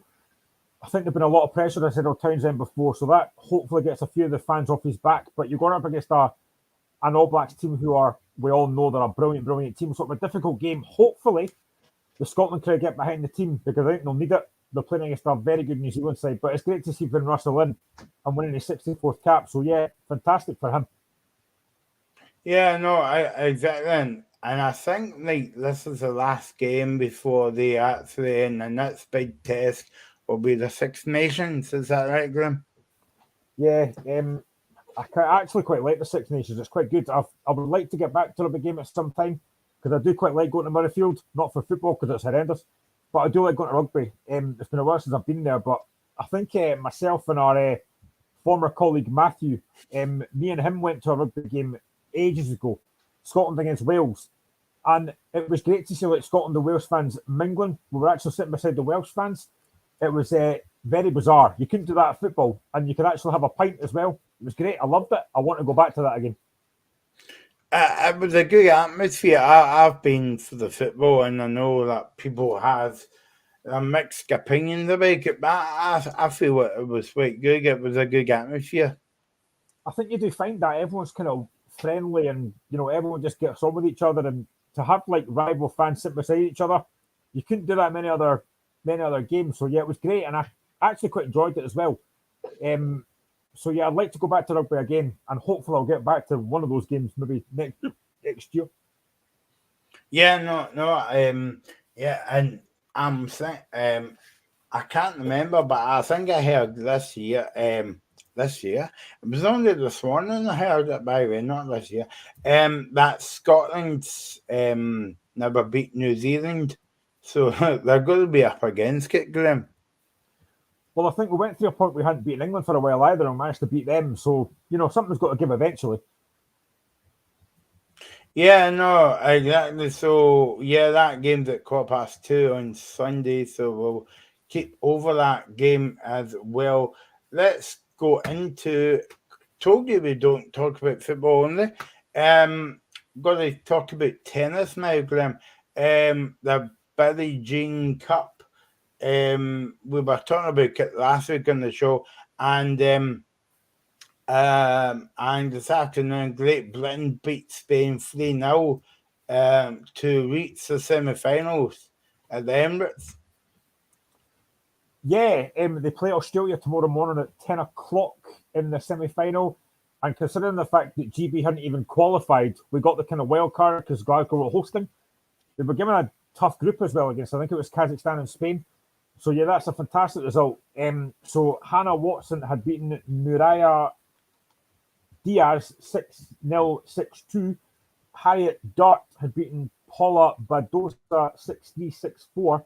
And Alicia Barnett and Olivia Nichols beat Alonia Barsova and Rebecca Masarova 7-6, 6-5, 6-2.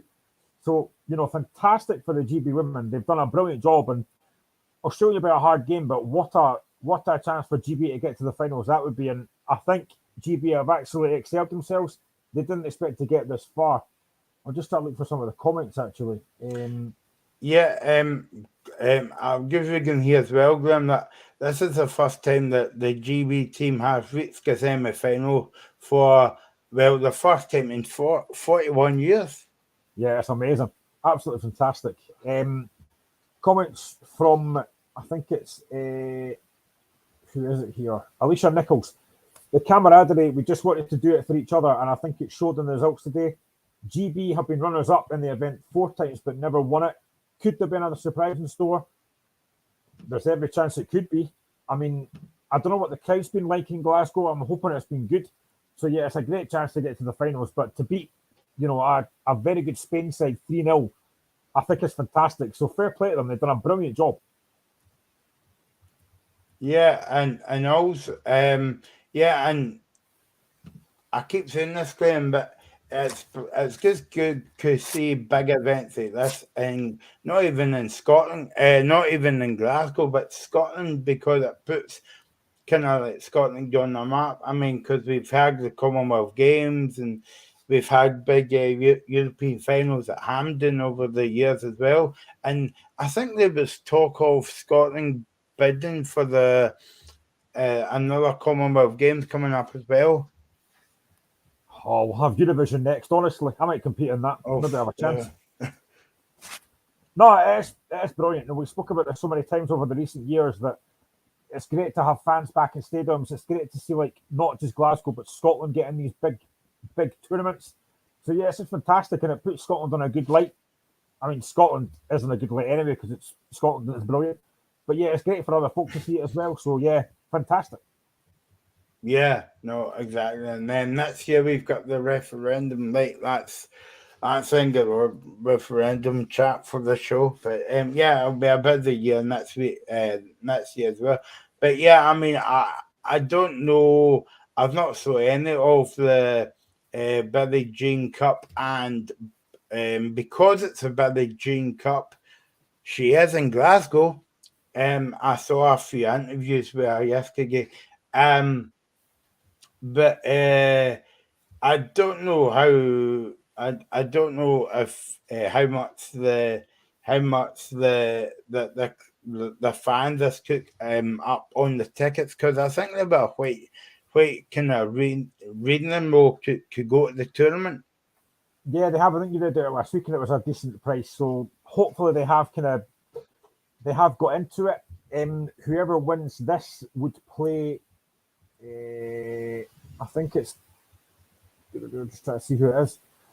So Australia had beat Belgium to win the group, and Canada play Switzerland on Friday to decide who goes through as group winner. So I mean, it's essentially really good. I've not actually managed to watch it. I've been working, so I've not managed to watch any of it. But for GB to be in the semi-finals, considering, as I said, they haven't even qualified for it before, it's brilliant. And hopefully, fingers crossed, they can get to the final and get all the way and be Billie Jean King winners, which sounds great. Yeah, it's a bit of a mouthful, I think, when you and that's without a drink on a Saturday night. But yeah, it's good to see. 100%, it really is. And as you say, I just hope the fans have bought into it. I know that our colleague Reagan has been at a few of these events in Glasgow before, so hopefully it has been well attended and the fans are enjoying what they're seeing. I'm sure they will, considering the fact that GB are now in the semi-finals. They must be enjoying it. Yeah, no. Also, another bit of news coming out yesterday. In fact, it was yesterday actually. Last week we spoke about this on the show, and I've not saw this. But the Rugby World Cup is on at the moment, and Scotland were the Wheelchair Rugby World Cup, and Scotland was on semi-final action, but they get beat. But it's good to see Scotland getting to the semi-final. Unlucky to get beat. Absolutely. Again, it's great that we can highlight these things as well on this show. It's great that these guys are getting recognition, and to get to the semi-finals, you must have done a really good job to get there in the first place. So they'll be disappointed they've got beat, but there's a lot to be proud of there. The fact they've actually got there in the first place.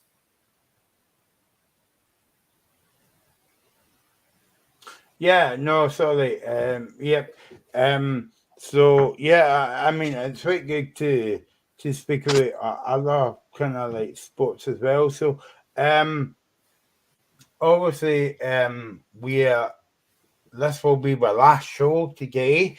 Well, the last show. What am I talking about? We'll be back next Friday between 5 and 7, and then we won't be doing a Sunday show for the next 2 weeks. But we'll be back when the season kicks off again. I just wanted to finish off, Graham, by talking about the World Cup. Obviously, we're jealous because, again, Scotland's not at the party, but and it's going to be a bit weird to watch the World Cup and dare I say it when you're doing your Christmas shopping.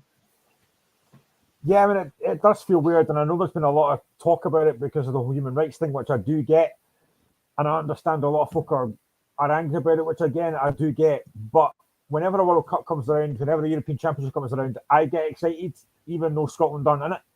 There is kind of a lot of Scottish participation, though. You know, I think Australia have got quite a few Scottish-based players in it, like Aaron Moy, Nathaniel Atkinson, Cammy Devlin, Kai Rowles, Cameron Carter-Vickers is with USA. So there is a lot of Scottish representation in it.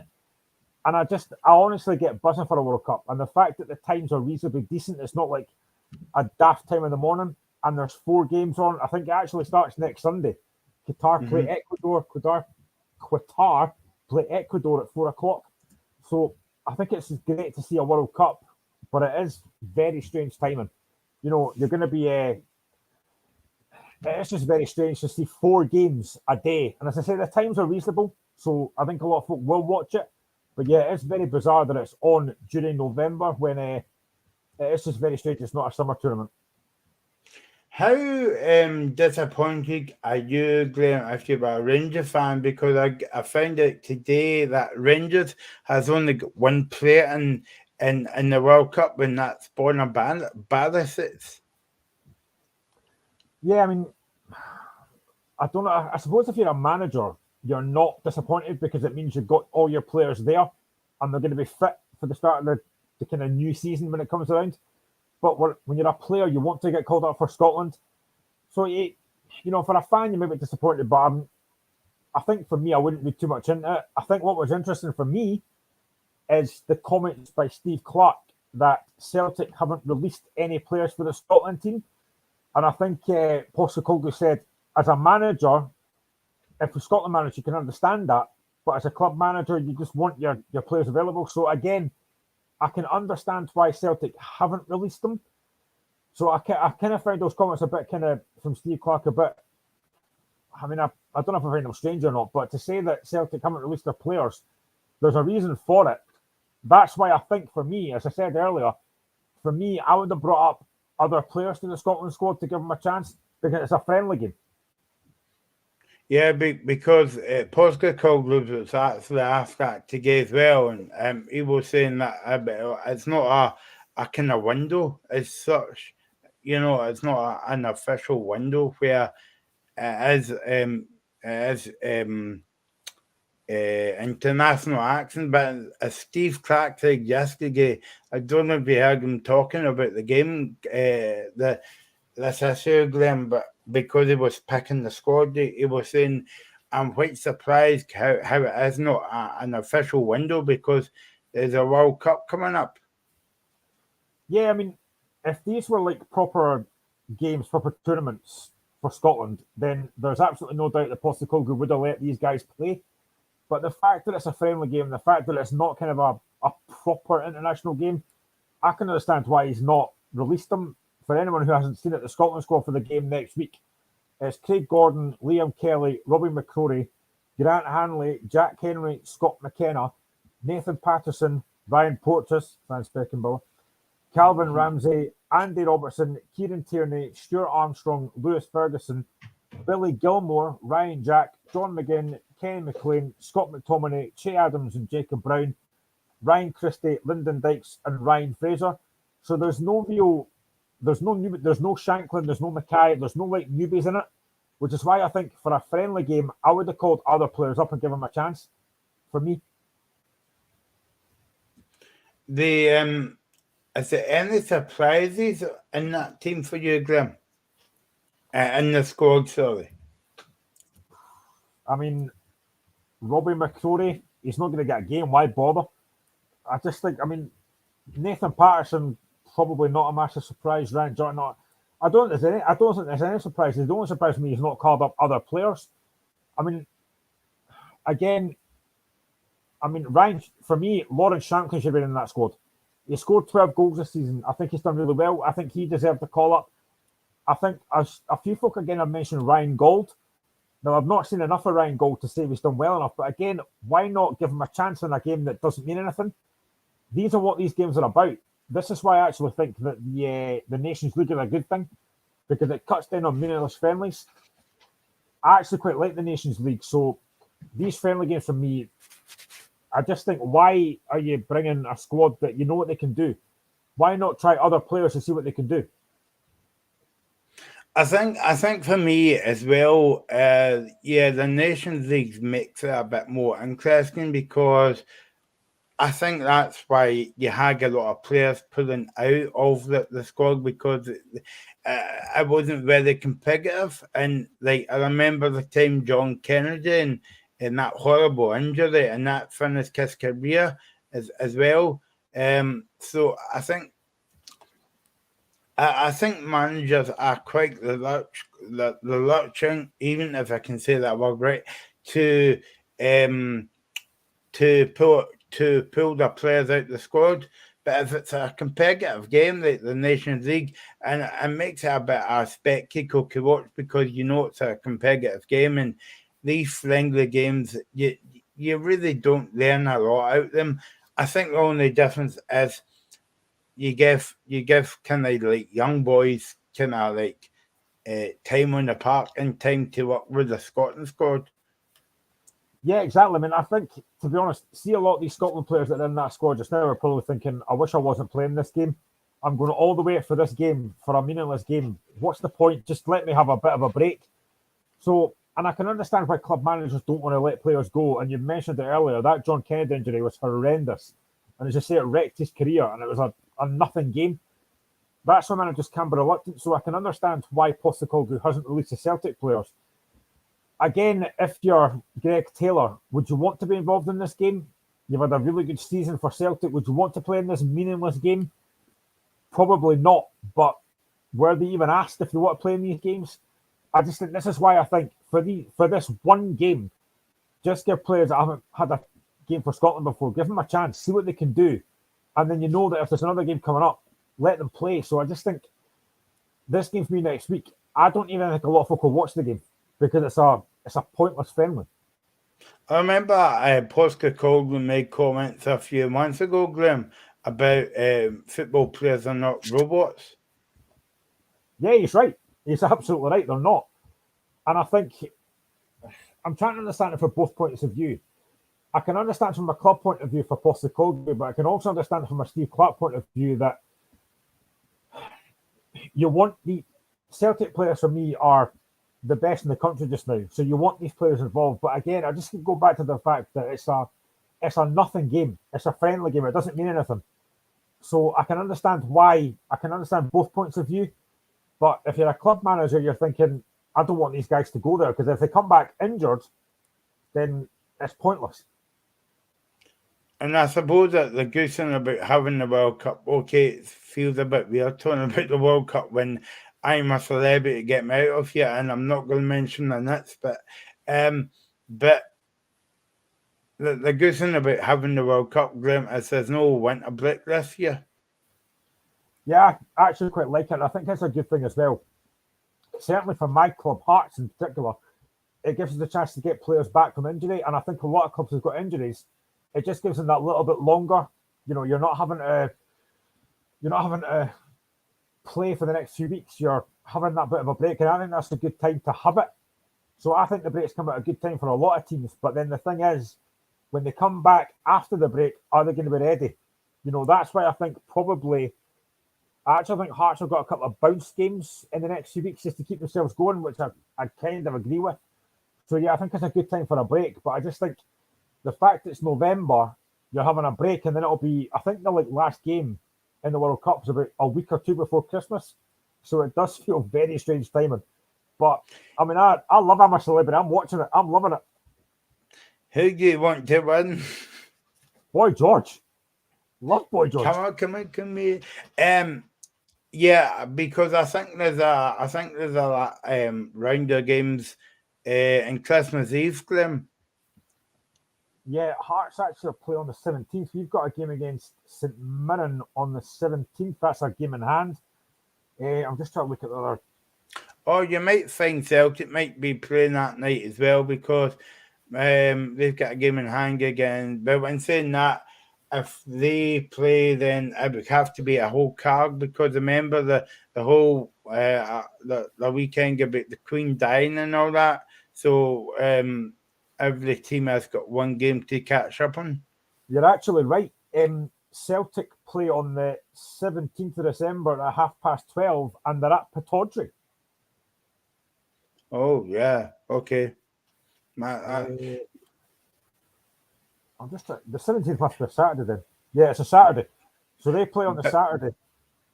Yeah. What I was going to say was, Glenn, do you think it's I mean, Postecoglou was asked a question as well today, but do you think like the World Cup's actually came at a bad time for Celtic because they've got into a rhythm of winning games, and then secondly after tomorrow they go away for 5 weeks, and then they'll come back in, and I take it Aberdeen's the first game back away. Yeah.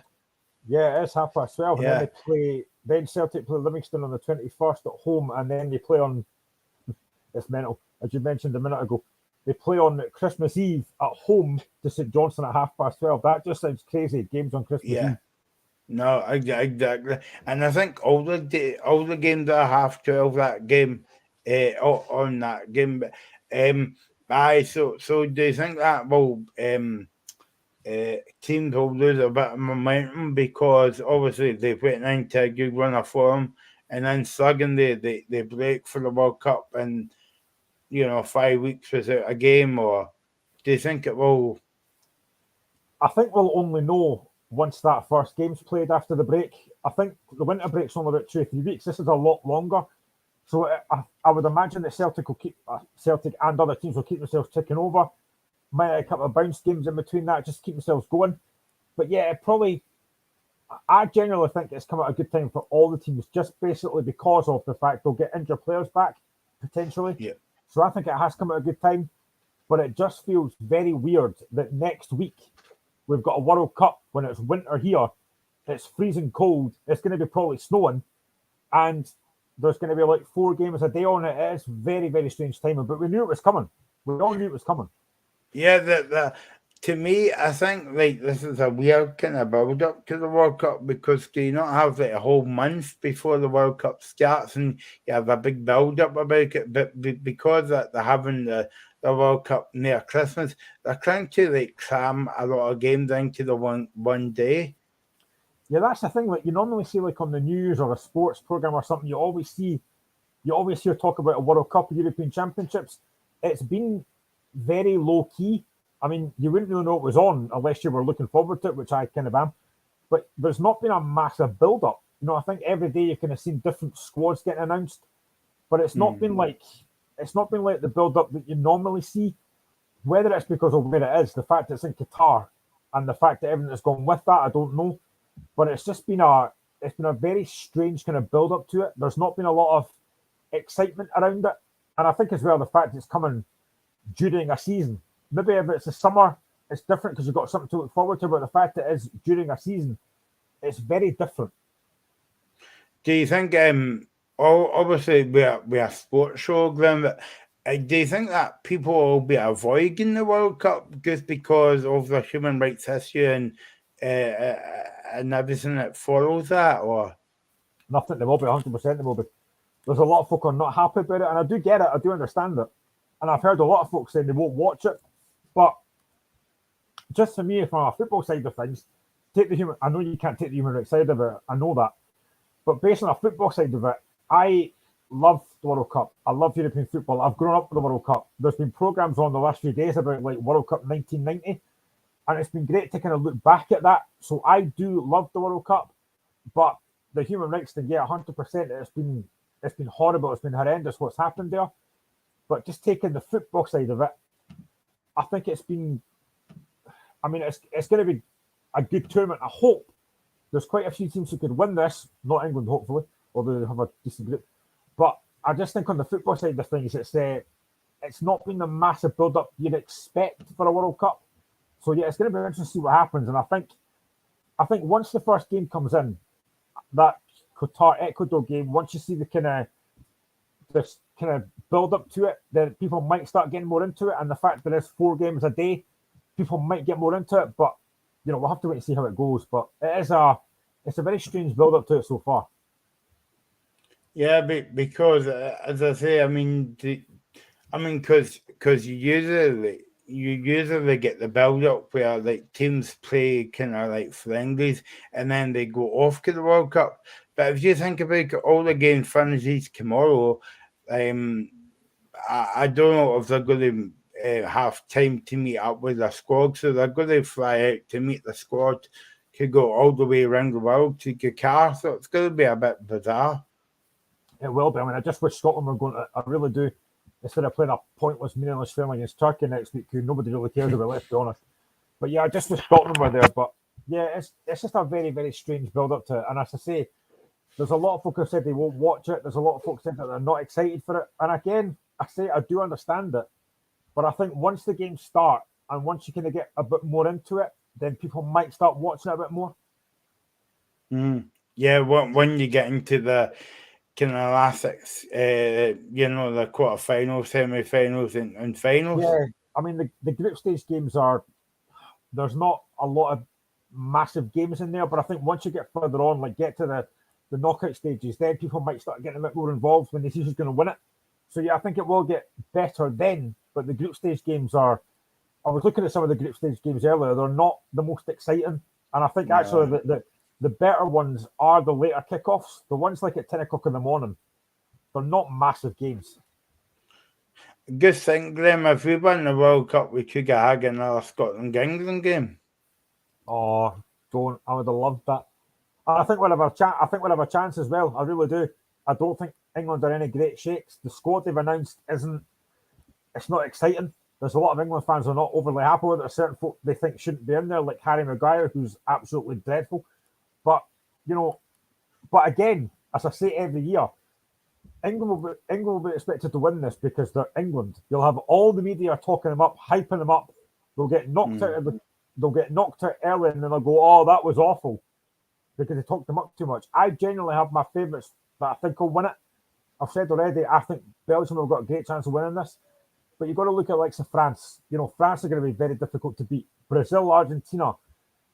It's going to be, for me, I think, as I said, the longer it goes, once the knockouts come, and you've got more of an idea who's going to be having a chance to win it, I think it'll be great. But I think France with Mbappe, who's just, my laddie talks about him all the time.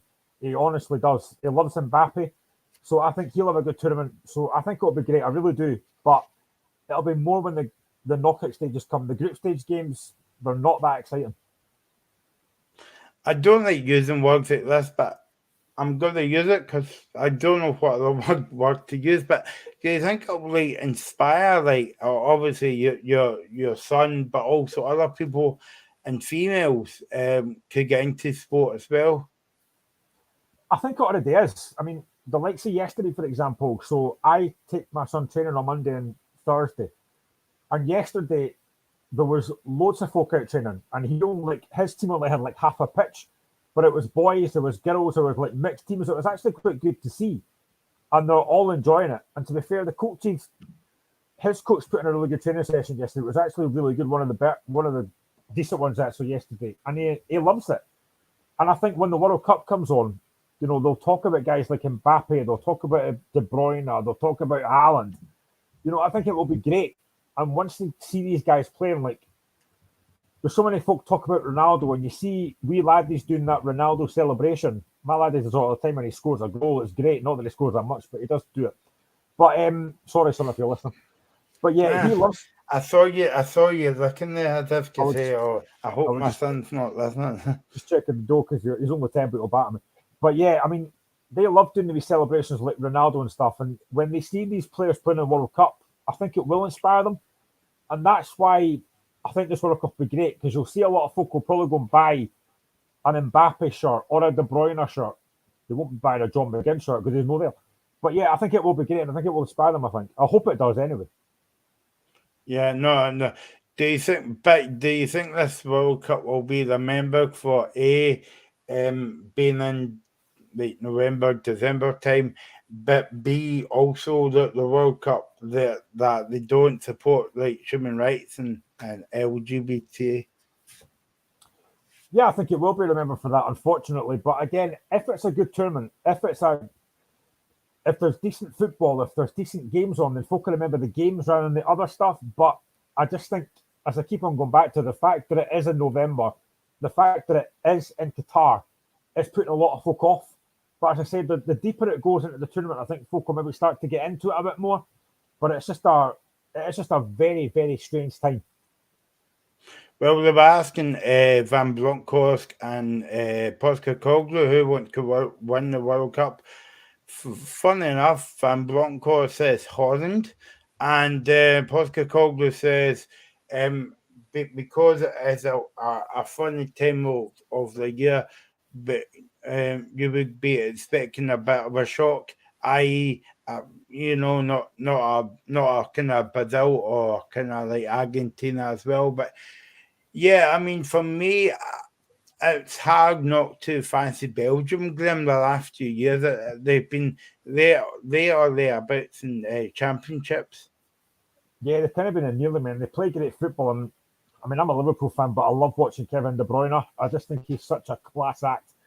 And again, you look at like Croatia, they've got Luka Modric, who we all know is a brilliant player. So, but I just look at that Belgian side and I think they've got so much quality in there. They're good going forward. They've got decent players in midfield and up front. They look dangerous. So I just think Belgium have got an outside chance. But France, for me, are the World Cup holders, so they're the team to beat. But I just think it could be a really good tournament. I just hope that there's decent games. I hope it's a good tournament.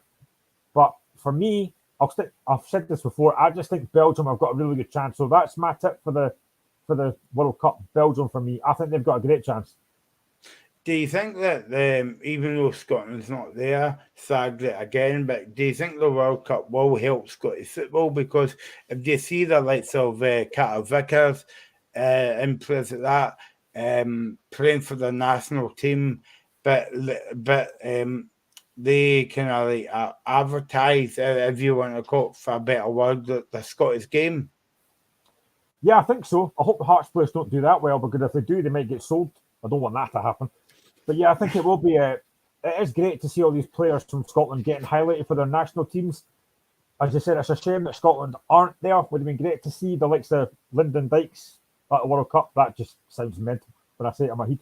But no, it would have been great. It would have been great for Scotland to be there. But unfortunately, always the bridesmaid's, never the bride. I've heard that before. But yeah, I think it will be good. I think it will be. Have you been a bride before? You've not seen me on a Saturday night, mate. Honestly, you never will. But yeah, I just think it is great. It's great exposure for the Scottish game that all these Scottish-based players are going to be there, and hopefully they all have good tournaments. It'll be great to see it. And I'm said already, I'm back in Australia because my Hearts boys are there. So come on, the Aussies.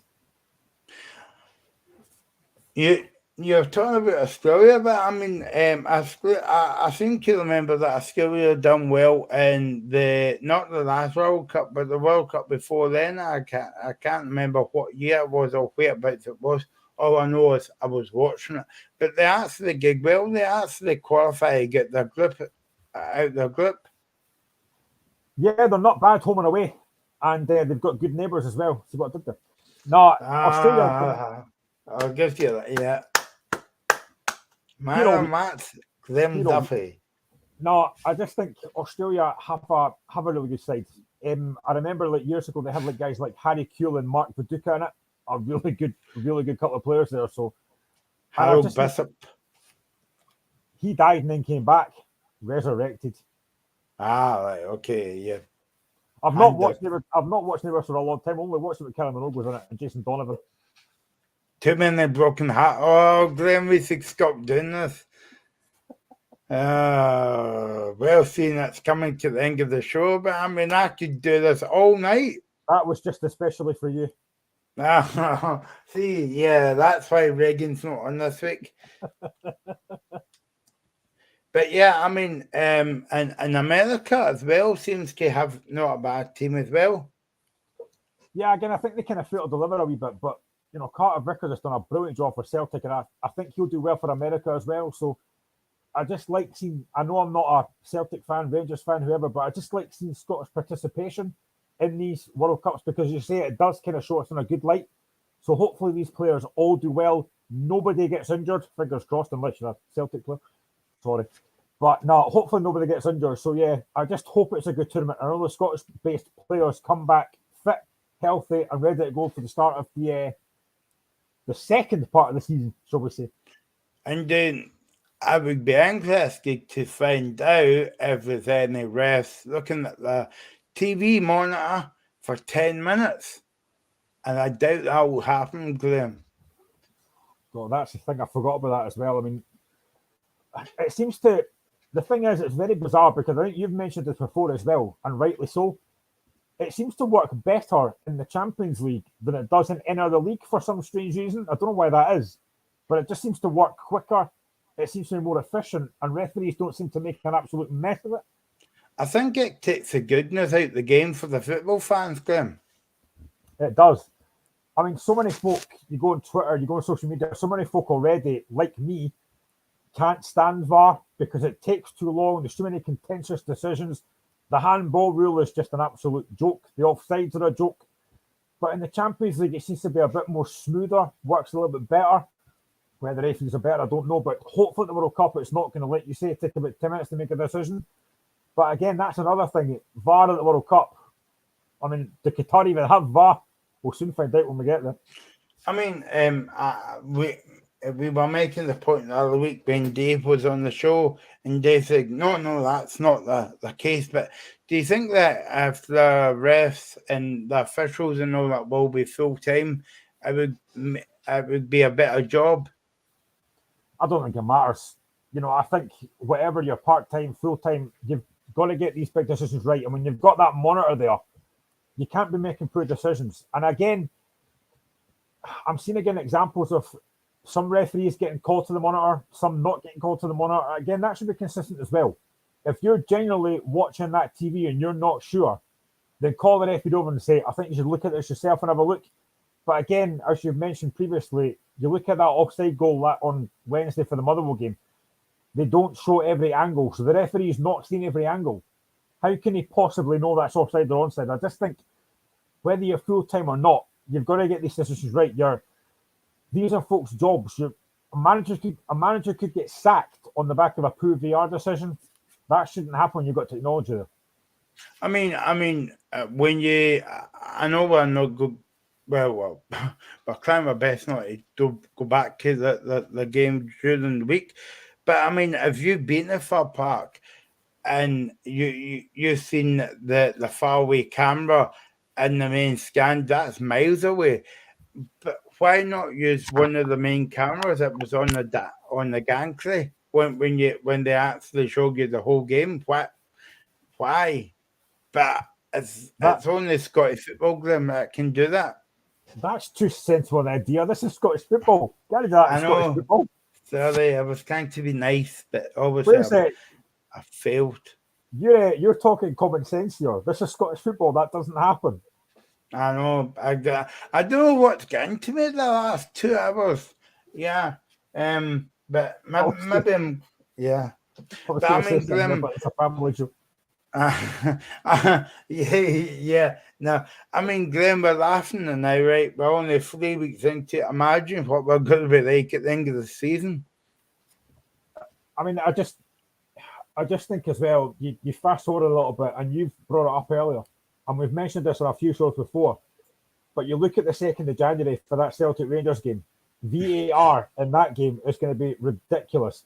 you're going to get so many fans going crazy on either side. I mean, you'll be having folks smashing that screen. It's genuinely going to be, that game is going to be absolutely crazy. Okay, let's before we finish the show up, I've got to do a 365 or whatever they say turn, because we started with the championship, so I've got to finish with the championship. Boom. Queen's Park, the team of the moment. It's just came out in the past hour actually. Queen's Park is to return home. Yeah, the home is Hampden Park for the next 2 home games, but they're still hoping to move to Lesser Hampden in January. So, do you think that's a bit of a blow to Queen's Park that their Lesser Hampden is not ready and they're moving back to Hampden, Glenn?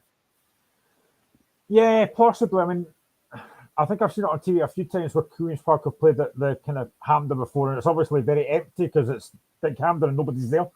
But it could be a big blow. I think they just want to get this sorted as soon as they can. But I think if you're a Queen's Park player, all you want to do is do your talking on the pitch, and they've done a brilliant job so far. They, along with A United, would be probably a surprise package for me.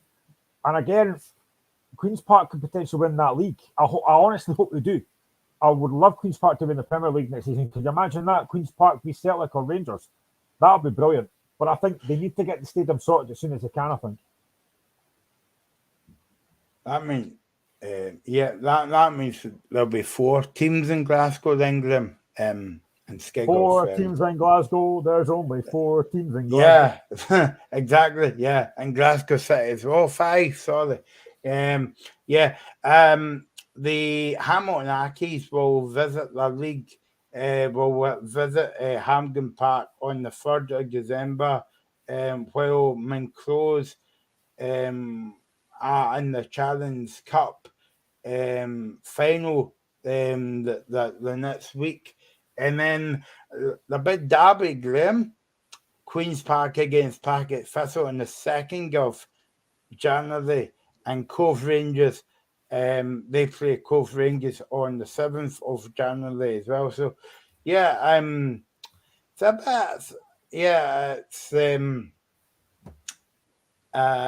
was Queen's Park not playing at Firhill for a wee while? No, am I right in saying that?